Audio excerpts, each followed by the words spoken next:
इनको अपने आराधनीय तौर पर मानता है। साथ में लेकर लगा है संत कबीर जी का। हमारा एक समाज कबीर समाज के नाम जो है समाज में होता है और 10 अनुसूचित जाति वर्ग के लोग बल्कि समाज लोग भी इनको मानते हैं, वाणी को सुनते हैं, इनको गुरु के रूप में मानते हैं। साथ में लेकर लगा है गुरु रविदास। रविदास समाज के नाम से पूरा समाज पूरे देश भर में है।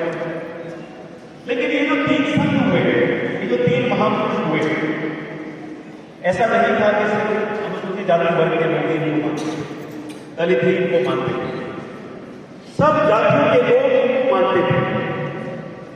रानी मीराबाई संत रविदास जी की शिष्या हुई, राजा पीपा इनके शिष्य हुए। इसी प्रकार से संत कबीर को मानने वाले भी बड़ी जाति के लोग बहुत थे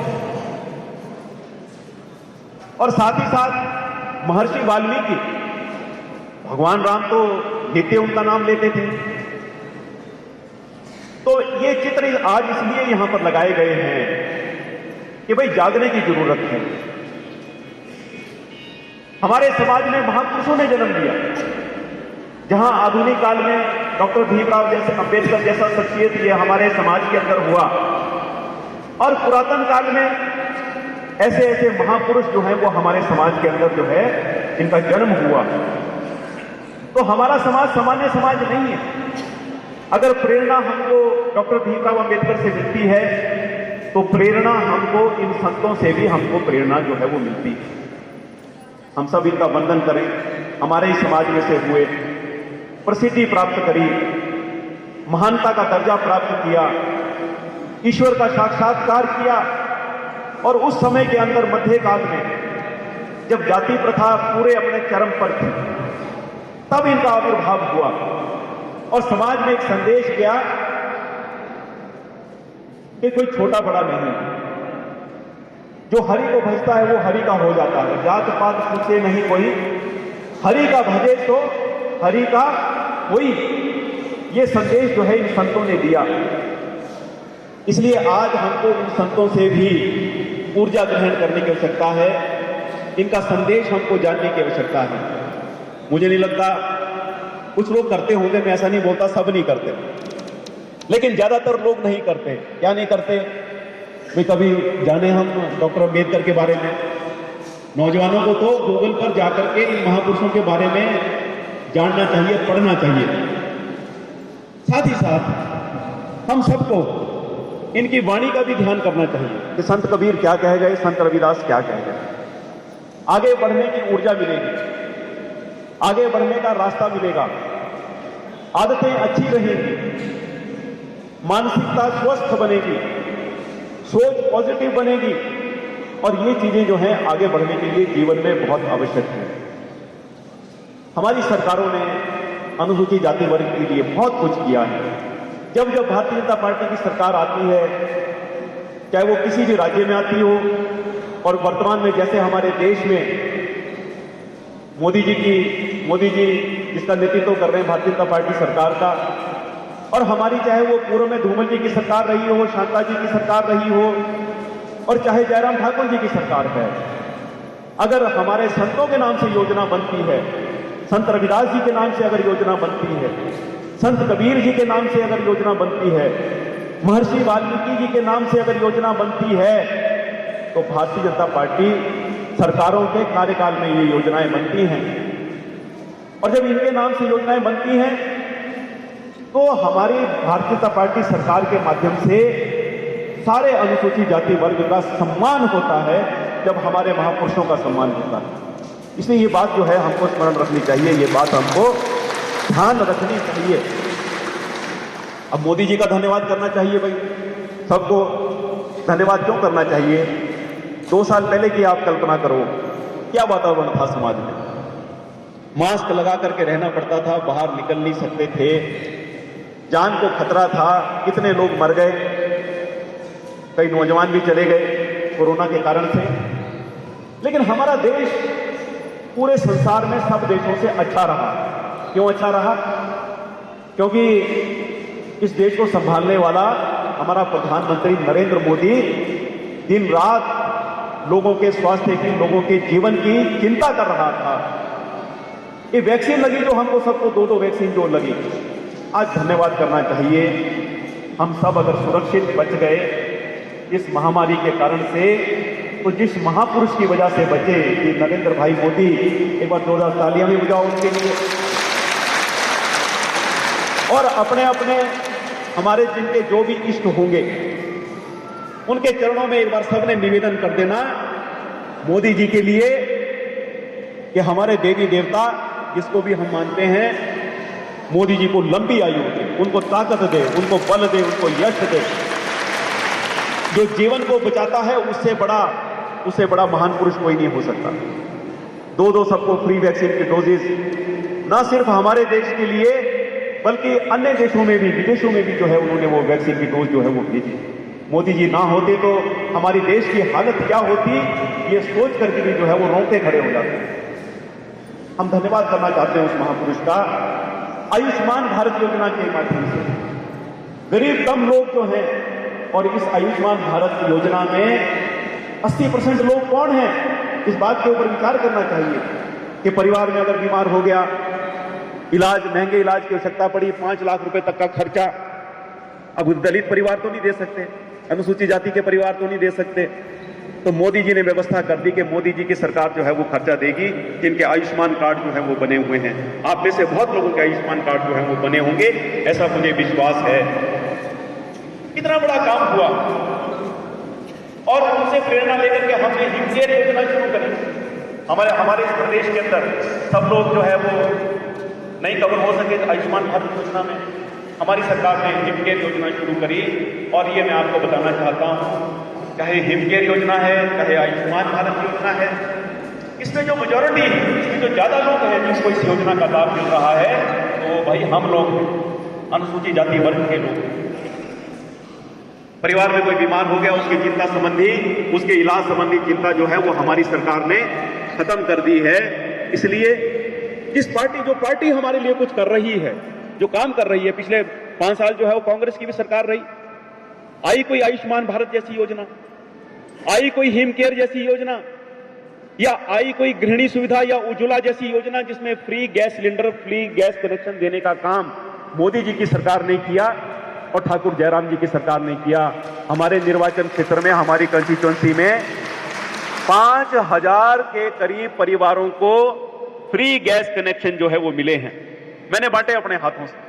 आप में से बहुत लोग आए उन कार्यक्रमों में, और मैं बहुत दावे के साथ कह सकता हूं कि इन 5000 परिवारों में तकरीबन 80% लोग जो हैं वो अनुसूचित जाति वर्ग के लोग। इसलिए धन्यवाद करना बनता है या नहीं बनता है, जो हमारे लिए कर रहा है।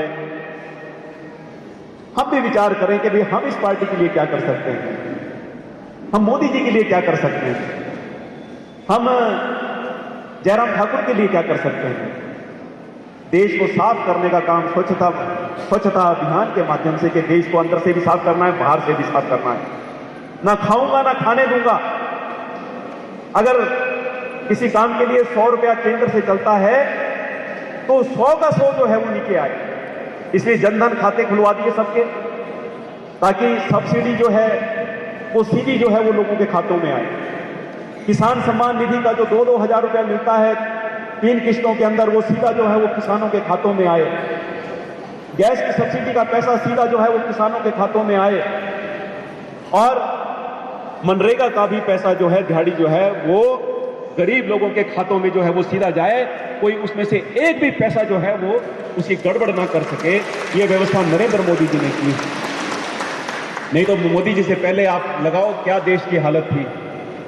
इसलिए आज हम ये सब चिंतन करने के लिए बैठे हुए हैं।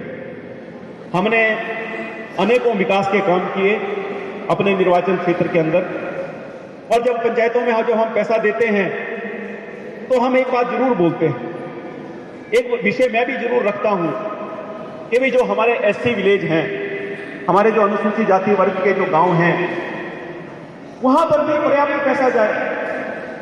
सामुदायिक भवन, महिला मंडल भवन बनने के लिए पैसा जाए, रास्ते बनने के लिए पैसा जाए, कहीं शमशान घाट बनना है वो पैसा वहां पर जाए। और जो भी वहां पर और विकास के काम होने हैं वहां पर विकास के कामों के लिए पैसा जाए।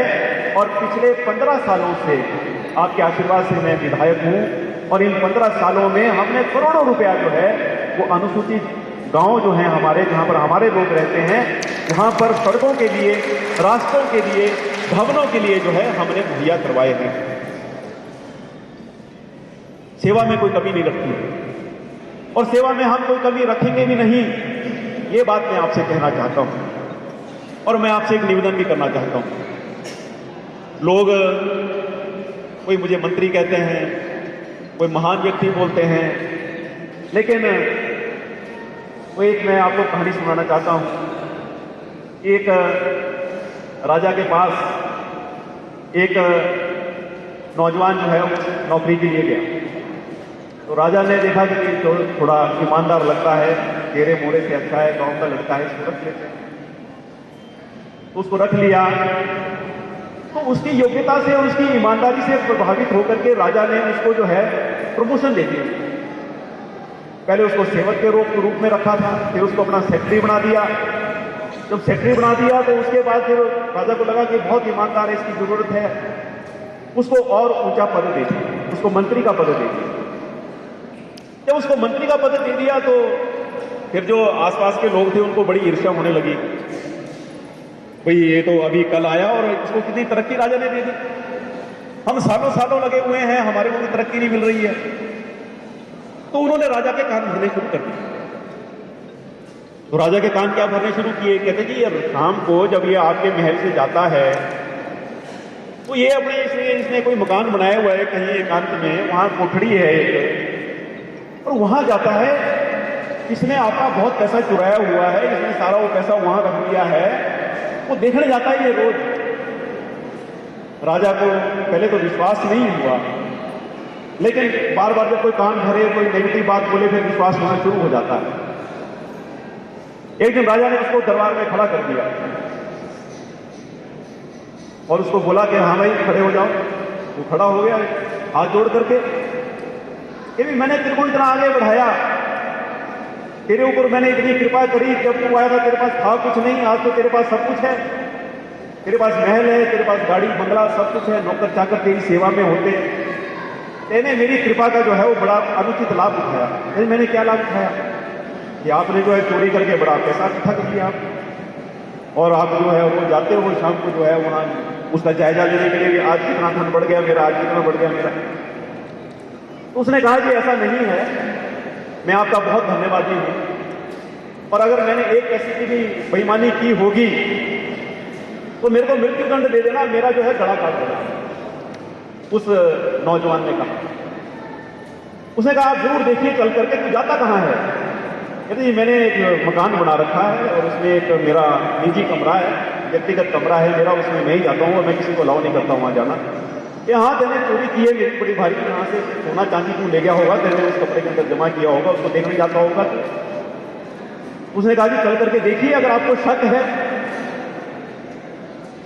तो जब वो आया था राजा के पास नौकरी के लिए, उसने एक फटा हुआ कोट जो है वो उसके कंधे के ऊपर था, फटे हुए जूते थे, फटे हुए कपड़े थे, फटी हुई टोपी थी। तो राजा पूरे दरबारियों के साथ और जो चुगली वाले थे वो बड़े खुश हो गए कि आज इसकी गर्दन जो है वो साफ हो जाएगी और हमारा जो है वो रास्ता प्रशस्त हो जाएगा। तो जब वहां पहुंचे जहां जाता था, जिस कोठड़ी के अंदर, जब उसका ताला जो है वो खुलवाया गया, अंदर एक बक्सा रखा हुआ था और जो कान भरने वाले थे तो उनको लगा, राजा को भी लगा भी इसी में है सारा धन संपदा जो है, खोल इसको। जब खोला उसमें कोई धन संपदा नहीं थी। उसमें क्या था? उसमें उसका फटा हुआ कोट था, उसमें उसका फटे हुए उसके कपड़े थे और उसमें उसके फटे हुए जूते और टोपी थी। तो निकाला उसको। तो राजा ने पूछा ये क्या है? कहते राजा साहब आपको तो याद नहीं होगा मैं किस रूप में आपके पास आया था, मेरा असली रूप जो है वो ये। तो राजा को याद आने लगा कि हाँ ये तेरे वही कपड़े हैं जो तू पहले दिन मेरे पास आया था। तो इनको क्यों रखा यहां पर? कहते इनको मैंने इसलिए यहां पर रखा ताकि मैं अपनी औकात भूल ना जाऊं कि मैं क्या था। ये मैं रोज रोज याद करने के लिए यहां पर आता हूं। तो भाई मैं भी वही हूं। मैं आपसे ये कहना चाहता हूं, भले मुझे मंत्री बोलते होंगे, ये बोलते होंगे, लेकिन मेरी स्थिति भी उस नौजवान जैसी है, ये मैं आपको बोलना चाहता हूं। इसलिए कभी गैप मत समझना मेरे और अपने बीच में। अपना समझ करके आप कोई भी बात मेरे साथ रख सकते हैं। हाँ, ये बात ठीक है, कुछ काम, सब काम नहीं होते कई बार। खासतौर से एक लोगों की वो रहती है कि हमारे बच्चे को नौकरी जो है वो लगाओ।